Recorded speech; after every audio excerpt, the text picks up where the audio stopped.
홍역은 천연두와 함께 조선을 뒤흔든 무서운 역병이었죠. 지금도 우리나라 제2군 법정 전염병으로 지정돼 있지만 우리나라는 2014년 세계보건기구 WHO로부터 홍역 퇴치 국가로 인정받았습니다. 하지만 요즘 전 세계적으로 이 홍역의 발병 추세가 심상치 않고 우리나라도 더 이상 안전지대가 아니라고 합니다. 상황이 어떤지, 어떻게 예방할 수 있는지 전문가와 함께 점검해보겠습니다. 오늘 이재갑 한림대 강남성심병원 감염내과 교수와 함께합니다. 어서 오시죠. 네, 안녕하십니까? 안녕하세요. 홍역 말씀을 드렸는데 2014년도에 WHO로부터 홍역 청정 국가로 인정을 받았습니다. 많은 분들이 다시 홍역이야 이렇게 생각하실 수 있을 것 같아요. 발병 추세가 심상치 않다고요. 네, 그렇습니다. 일단 우리나라는 워낙에 예방접종이 높은 국가라 집단 발병이나 많은 수가 발병하고 있는 건 아닌데요. 네. 유럽이 이제 백신에 대한 조금 거부감들이 늘어나면서 접종률이 떨어지면서 2010년 이후에 유럽에서 몇천 명대에서 몇만 명대의 환자가 발생을 했었거든요. 네. 근데 이제 코로나19 유행 기간 동안 잠깐 주춤하다가 작년부터 이제 국경이 열리고 이제 여행이 자유로워지면서 다시 이제 홍역 환자가 유럽 또 미국 또 동남아시아에서 계속 증가되는 상황들이 이제 벌어지고 있고 이제 그런 부분들이 우리나라가 또 자주 가는 유럽이나 이제 동남아시아에서 유행을 하다 보니까 네. 거기 여행 간 분들이 감염이 돼서 국내로 오는 이런 상황들이 이제 빈번하게 발생하기 시작한 겁니다. 네, 사실 대유행했던 바이러스들을 생각해보면 해외로부터 시작돼서 국내에 또 전파되는 경우들이 있었거든요. 네. 우리나라로까지 좀 이어지진 않을까요?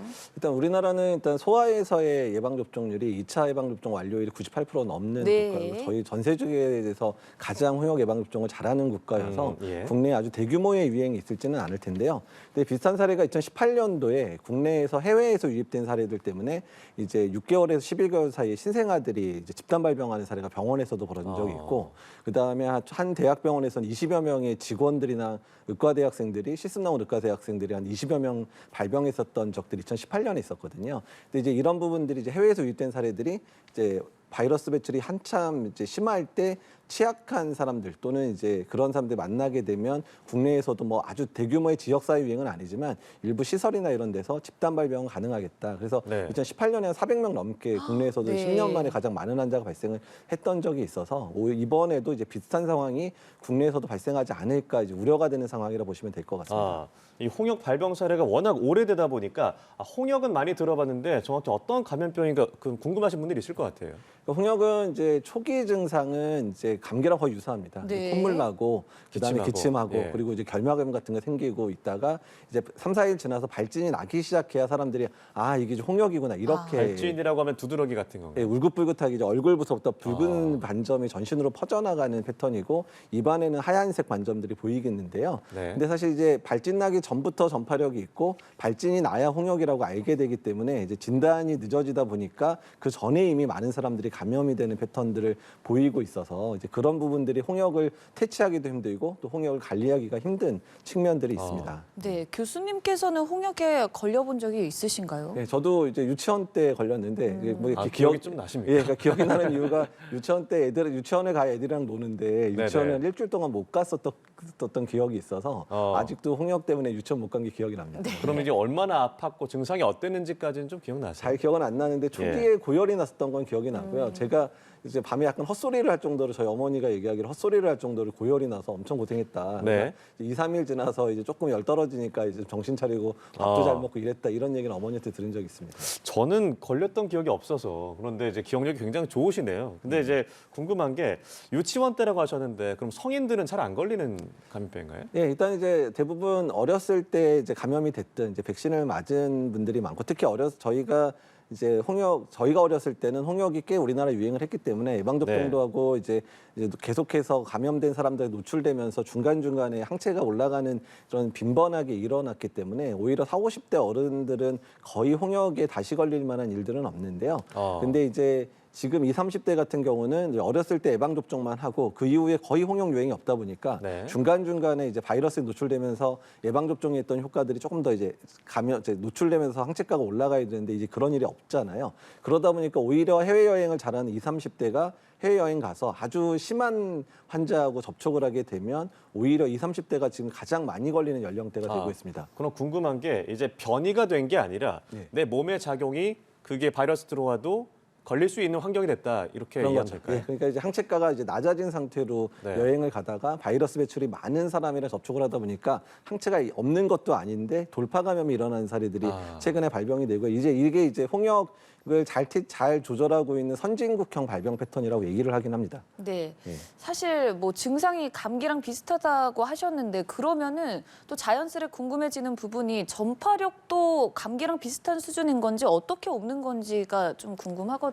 이제 전파력 측면에서는 저희가 이 호흡기로 전파되는 바이러스 중에서는 거의 1등, 뭐 최고라고 얘기를 하는 수준인데. 코로나 바이러스보다도 강하게 전파되는 예, 건가요? 코로나 바이러스보다 훨씬 더 전파력이 강하다 그러는데요. 그러니까 만약에 주변에 한 번도 이제 홍역에 노출되거나 백신 안 맞은 사람들이 이제 있는 상황에서 네. 홍역 걸린 사람이 거기에 이제 가 있으면 예. 거기 있는 사람한테 거의 전부 다 전파시키더라. 그래서 이제 거기가 감염 재생산 지수라고 많이 들어보셨잖아요. 네. 근데 홍역이 12에서 18로 거의 호흡기 바이러스 중에서는 가장 전파력이 강한 바이러스 중에 하나입니다. 그럼 공기 중으로도 전파가 될 수 있는 거네요? 예, 맞습니다. 공기 중으로 전파되는 가장 대표적인 교과서에도 공기 전파가 가장 확실하게 나타나는 바이러스라고 이제 제시가 돼 있는데요. 그러니까 어떤 상황까지 발생하냐면 저희가 홍역에 대한 역학조사를 할 때 홍역 환자가 그 자리를 떠나고 나서도 1시간 내에 그 공간에 있었던 사람들은 홍역에 걸릴 수 있다라고 볼 정도로 이제 공기 타고 나서 꽤 오랜 시간 공기 안에서도 잔존한다고 알려져 있습니다. 그래서 병원에서도 감염이 좀 많이 발생하는 거군요. 예, 그래서 이제 병원이 가장 큰 문제가 이제 증상이 심한 분들이 병원에 오고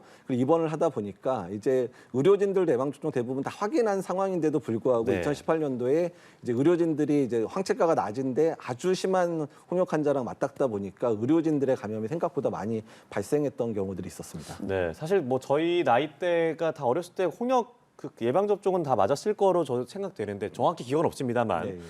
그럼 요즘 같은 시기에 저희 같은 성인도 다시 맞는 게 좀 좋다는 말씀이신가요? 그러니까 이제 국민 전체한테 접종을 하기에는 안 할 가능성 할 필요는 없는데 왜냐하면 국내에서 뭐 환자 자체가 자생 환자 발생은 매우 적으니까. 근데 다만 이제 홍역 환자가 많이 발생하고 있는 유럽이라든지 이제 동남아시아를 여행 가는 분들 같은 경우에 특히 말씀드린 대로 현재 고등학생 이상 또는 이제 20대, 30대 같은 경우는 홍역 항체가가 많이 떨어져 있는 분들이 많다 보니까 네. 그런 네. 분들은 특히 홍역에 취약할 수 있는 그런 이제 뭐 면역 억제나 만성 질환을 가진 분들 같은 경우는 반드시 홍역 접종을 추가 접종을 한번 네. 하시고 가시는 게 좋겠다라고 말씀을 드리고 있습니다. 그럼 그러면- 평생 한 번 맞으면 된다까지는 아닌 거네요. 그죠? 평생 원래 2번 맞아야 되는 백신이고 어렸을 때 2번 맞거든요. 예. 2번 맞는데 다만 이제 그 부분에 있어서 아직까지 3번을 접종이라고 권고는 일반적인 권고는 없지만 고위험지대, 위험지대에 가는 분들 중에서 홍역에 걸렸을 때 이제 고위험에 해당되는 그러니까 합병증이 가능성이 있는 분들은 예방접종도 하면 좋겠다.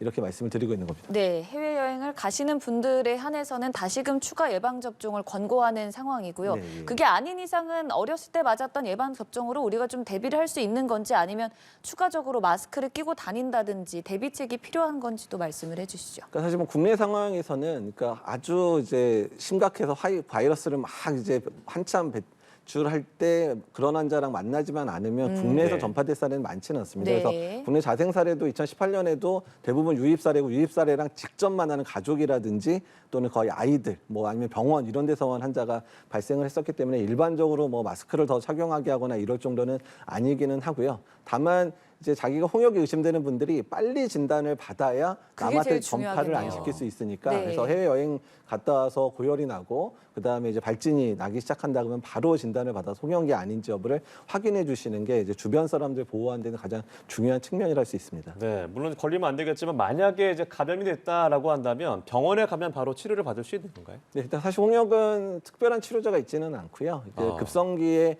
뭐 고열이 나거나 이러면 해열제를 준다든지 해서 이제 증상을 조절하는 형태로 가거든요. 다만 일부 중증으로 진행하는 경우가 있습니다. 특히 뭐 내수막염이나 내염이라든지 폐렴이 심하게 오는 경우가 있어서 그런 경우는 이제 병원에 입원 치료를 하고요. 그러지 않은 경우는 대부분은 증상 조절하고 집에서 이제 격리된 상태를 유지하라고 저희가 부탁을 드리고 있습니다. 네, 아무래도 곧 설 연휴를 앞두고 있는 만큼 그 전후로 해외여행을 다녀오시는 분들도 많으실 것 같고요. 또 많은 인원이 한데 모이게 되잖아요. 네. 어떻게 좀 대비를 해야 될까요? 네, 일단 첫 번째는 이제 해외여행 가실 때 말씀드린 대로 이제 홍역이나 이런 거에 이제 질환에 좀 위험하신 분들은 예방접종을 아예 맞고 가시는 것들을 네. 권고를 하고 있고요. 특히 국내에 들어와서 열이 나는 경우 바로 진료를 받아서 홍역이 아닌지 여부를 확인하는 게 매우 중요할 것 같고 또한 해외여행 다녀온 이후에 열이 나거나 그러니까 발진이 좀 늦게 난다 그랬잖아요. 이미 열이 나거나 이렇게 안 좋은 상황에서 이제 가족들이 많이 모이는 모임 같은 데는 그 열이 나는 분들은 참석을 안 하시는 게 좋을 것 같습니다. 예, 오늘 뭐 홍역을 다루고 있지만 사실 코로나가 거의 종식됐다라고 했을 때 요즘 이제 독감 걸려서 고생하는 네. 분들 많고 네. 또 특히나 겨울철에 노로바이러스로 고생하는 분들 많잖아요. 네.